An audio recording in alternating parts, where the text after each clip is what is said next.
All right, this is Good Morning Nigeria, and for our second topic, security is one conversation on everyone's lips today. Well, from bandit attacks to insurgency and kidnappings, many parts of the country are living with a sense of vulnerability. To reality that keeps reigniting conversations, and recent one organized by religious leaders brought together stakeholders, examine the relationship between peace, security, and socio-economic development.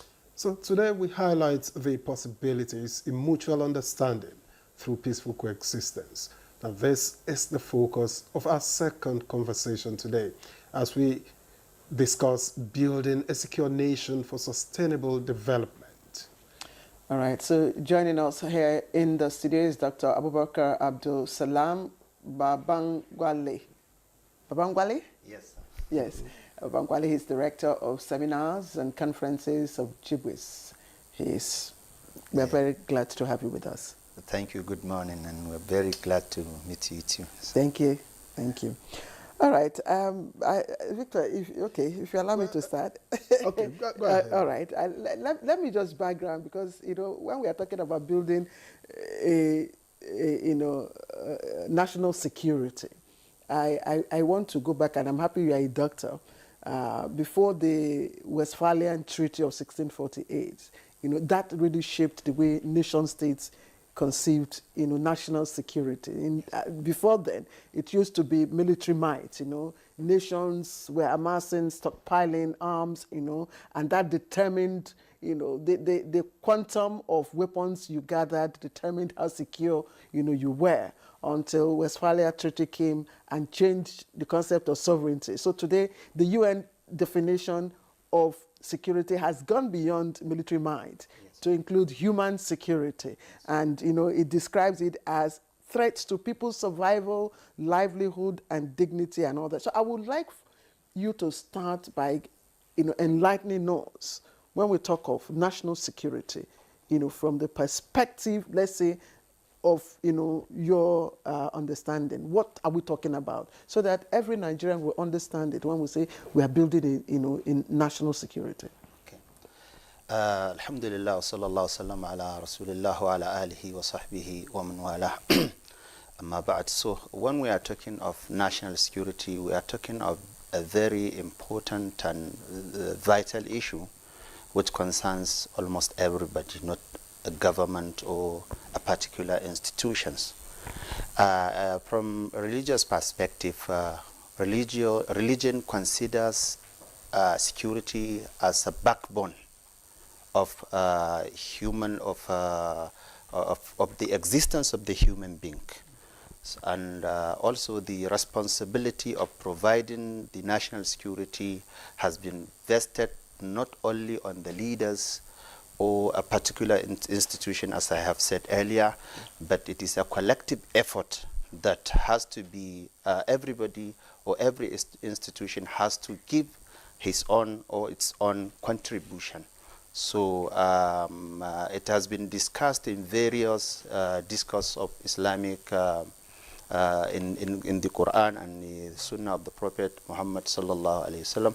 So that is why Jama'at Izalatul Bid'ah wa Iqamatus Sunnah, being an Islamic organization or the greatest Islamic organization, put the issue of the security in its main issues that it has been considered as one of the issues that should be presented and addressed in all its activities. All right. Thank you. Thank you very much, Dr. Baban Gwale. Now let's introduce our second guest, who is joining us from Katsina via Zoom. And I'm happy to introduce Dr. Ibrahim Abba Katsina, a retired ADG-SS and Senior Security Advisor to the Nigeria Governors Forum and Security Consultant on Peace Building. He is also a Fellow of Galilee International Institute for National Security Studies and has served as Security Advisor to the Speaker of the House of Representatives, served as Security Advisor to the Katsina State Government, among many others. Thank you very much for joining us. Now, let me ask, from your security, which is really indeed deep and, cross-cutting, from your experience, what are the biggest issues with our security that we are getting wrong?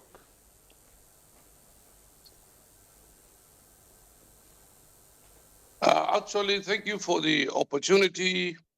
This is what we call a whole of society approach, because government alone cannot handle national security, but if it partners with non-state actors and institutions like the religious institutions, we get what we want, and it's then Nigeria will stabilize. You see, this approach by the Jamaatul Izalatul Bid'ah wa Iqamatus Sunnah in partnership with the whole Muslim Congress is something that is long overdue, because security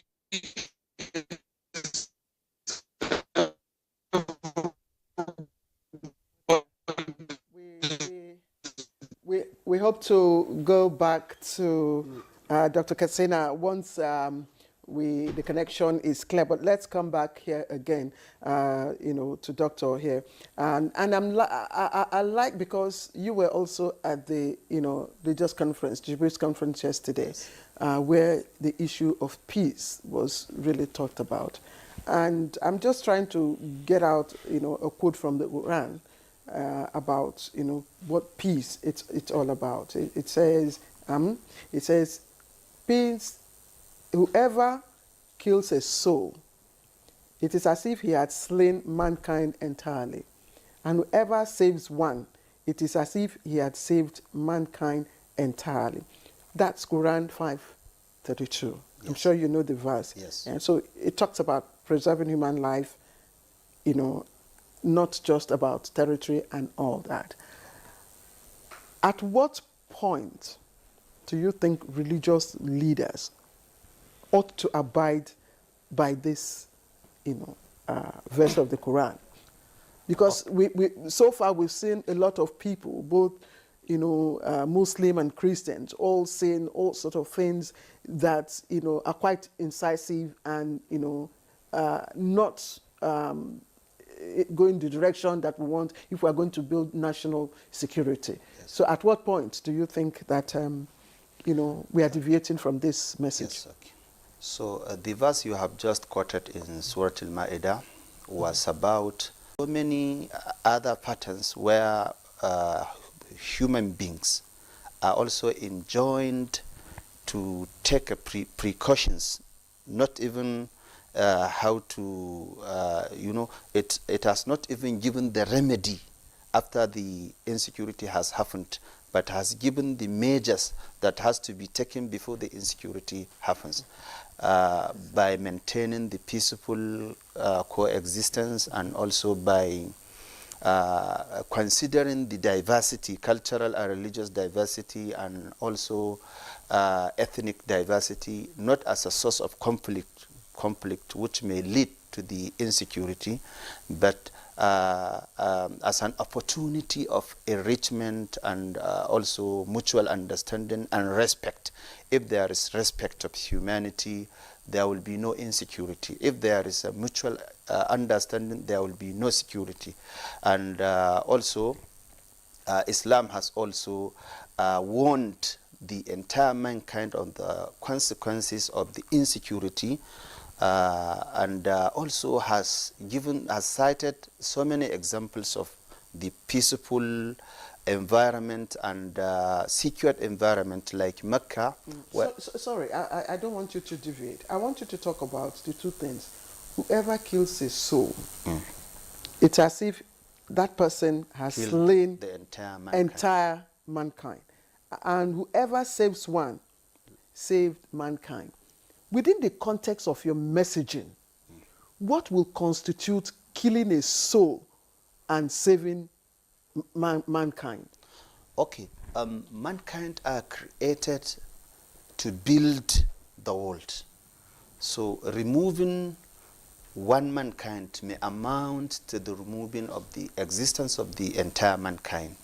So that is why we are here enjoined to continue developing the idea of providing security, so that no life will be just taken without justifiable reason. Is killing a soul merely only when one shoots and kills and stabs and all that? What about the words that we speak, the things that we say with our mouth? Okay, so the hate speech and also the violence may also amount to issues that may lead to this kind of, may lead to the killings, that is actual killings, and it has been addressed in that previous verse. So that is that. Dr. Baban Gwale, just a moment before I get back to Dr. Katsina. Nigeria has held, countless conferences on peace, on peaceful coexistence. Why is it that this has not managed to amount to security at the community level? You said peace has not what? Why has this not amounted to security at the community level, in spite of all the conferences and seminars on peace, on security, on peaceful coexistence, and all whatnot? Okay, so the problem is that most of the communiques and the resolutions that are there in the conferences and other gatherings are not put into practice. Sometimes are only theories.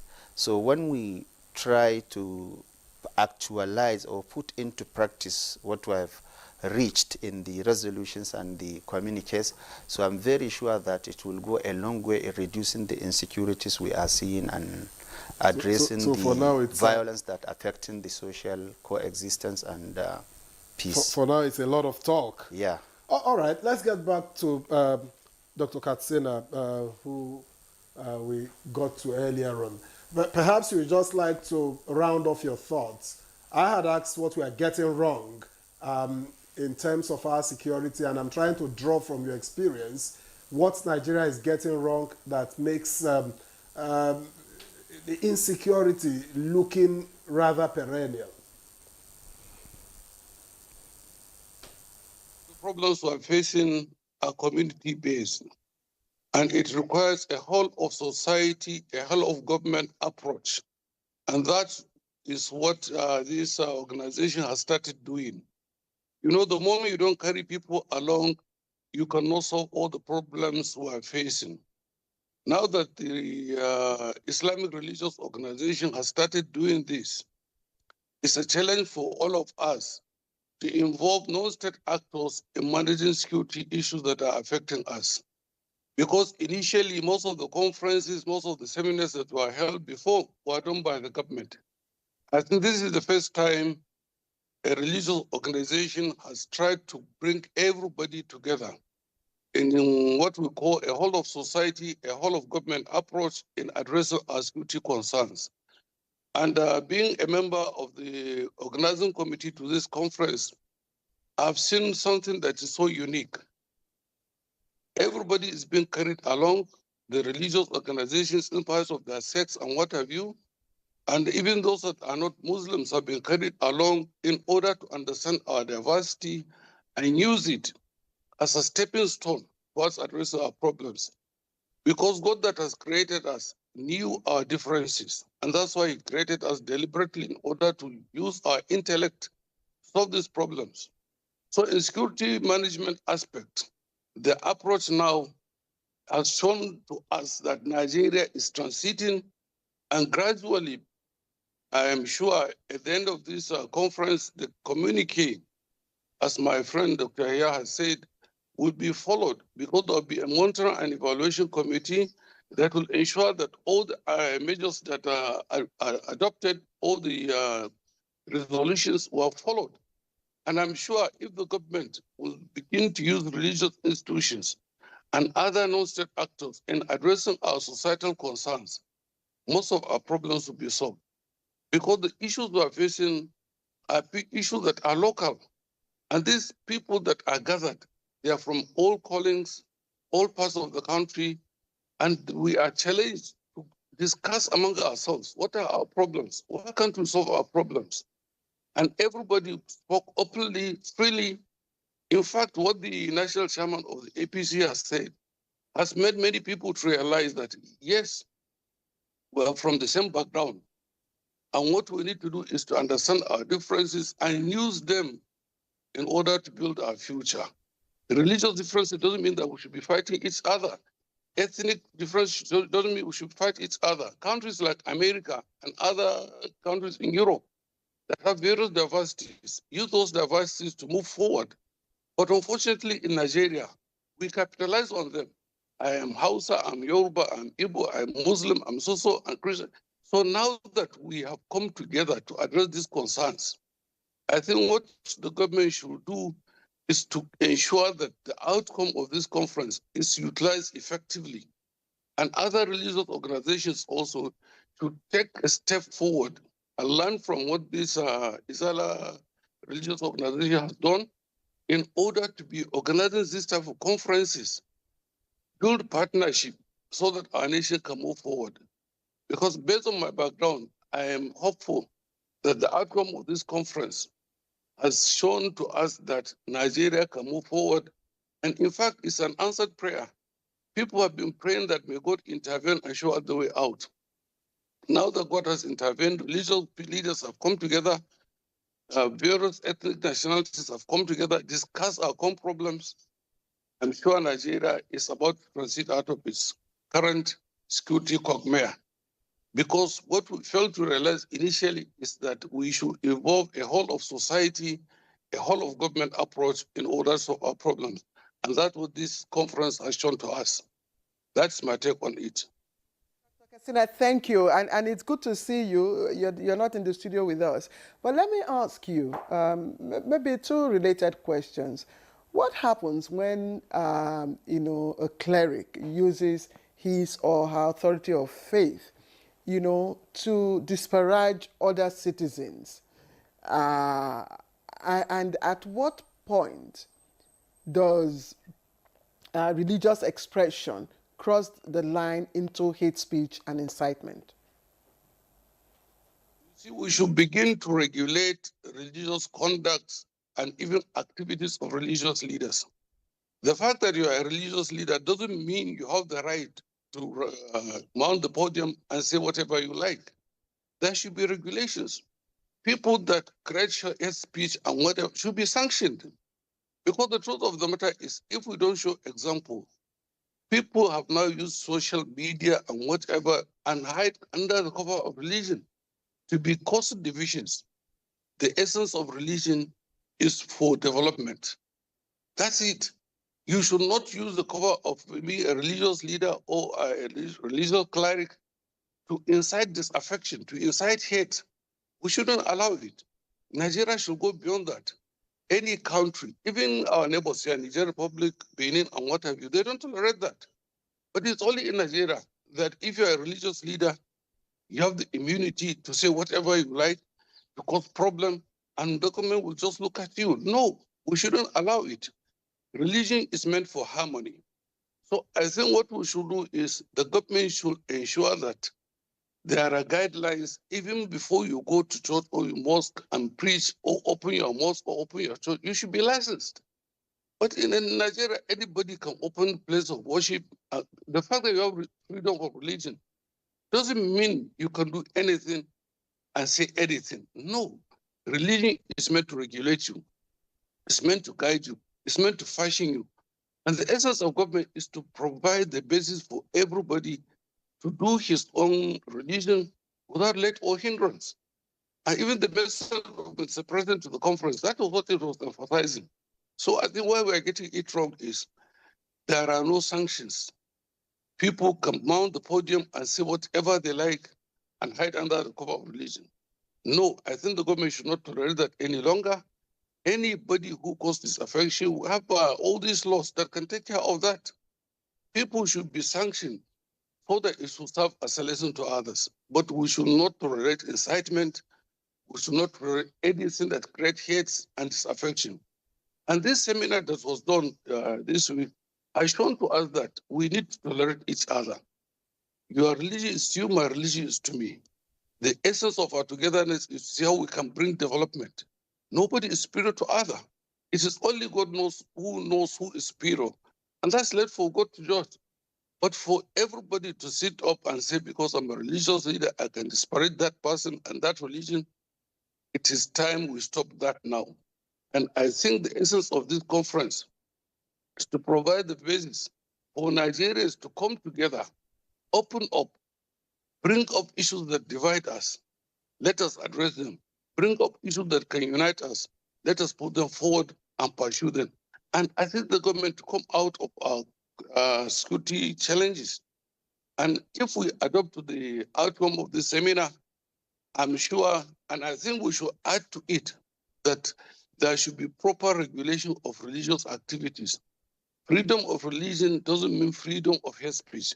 Doesn't mean freedom to do whatever you like. You know, the freedom of religion is you should go to a mosque, go to your church, and do what your God asks you to do. When you come out, let us relate effectively as brothers and sisters. So I think my take is simple. There should be proper regulation of religious conduct, religious activities, and utterances under the cover of religion for us to move to the next level for our country to stabilize. But the moment we continue to allow people to talk anyhow without sanctions, it means we're encouraging others to emulate and say whatever they like. It is high time that the government should control the way religious clerics mount the podium and talk anyhow. And this conference has shown us that, look, we can put our heads together, address our concerns, and promote issues that unite us. We are not like this before. But now people just, because they say we're in democracy, they can do whatever. No, democracy doesn't mean that. Freedom of speech doesn't mean freedom to say anything. All right. So there should be proper, yeah. Thank you, Dr. Katsina. Now, I'm just wondering, I mean, valid points he's made there. But I'm asking, you know, Nigeria's insecurity is also fueled by poverty, by unemployment, yes, by weak opportunities. So should religious leaders be doing much more than preaching to address these conditions? Yes, sir. So thank you very much for what my mentor, Sheikh Ibrahim, has just said. He has left no stone untouched and has, in a nutshell, summarized what the conference affirmed. And also there is a declaration that has been released immediately after our conference, which the declaration points have answered all the questions have been asked here, including the very question you have asked.